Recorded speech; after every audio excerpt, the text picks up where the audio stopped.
1/4 kilo சீரக சம்பா அரிசி வச்சு நம்ம வெஜிடபிள் பிரியாணி தான் செய்ய போறோங்க.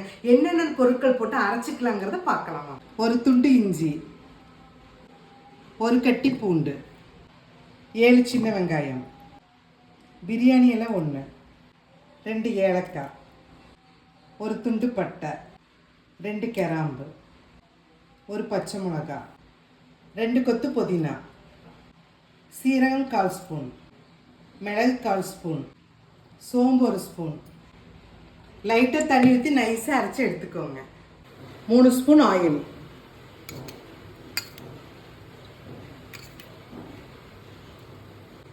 2 பச்சை மிளகாய், பட்டை, கிராம்பு, சோம்பு, பிரியாணி இலை போட்டுக்கலாம். பெரிய வெங்காயம் 1, தக்காளி பழம் போட்டுக்கலாம்.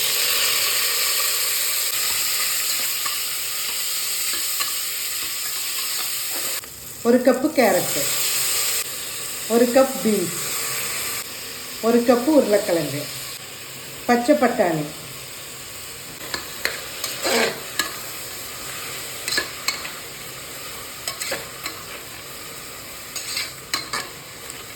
அரைச்சி விழுதுகளை ஊற்றிக்கலாம்.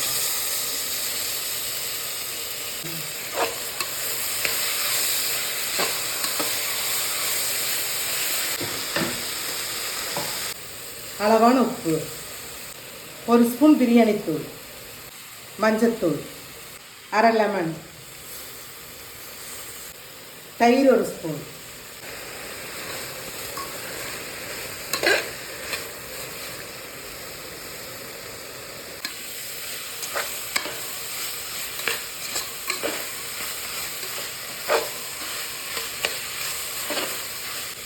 ஒரு ஸ்பூன் நெய்,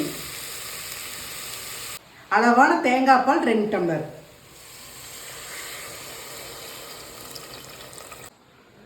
கால் கிலோ சீரக சம்பா அரிசி 1/2 மணி நேரம் ஊற வச்சு நெய்யில் வறுத்து எடுத்துருக்குறேங்க, போட்டுக்கலாம்.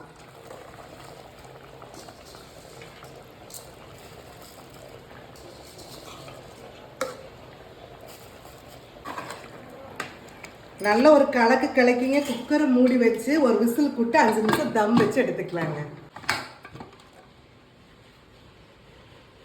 சுவையான வெஜிடபிள் பிரியாணி ரெடிங்க. லைட்டாக அப்படி கலக்கி விட்டுறலாங்க.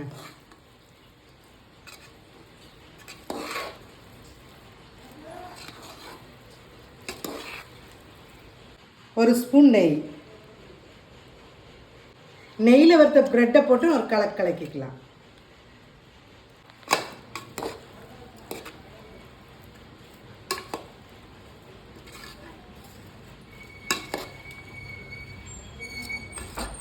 பிரெட்டு போட்டு நல்லா கலக்கியாச்சுங்க. இப்போ பிரெட்டோடு அந்த வெஜிடபிள் பிரியாணி வச்சு சாப்பிட்றப்ப செமையாக இருக்குங்க.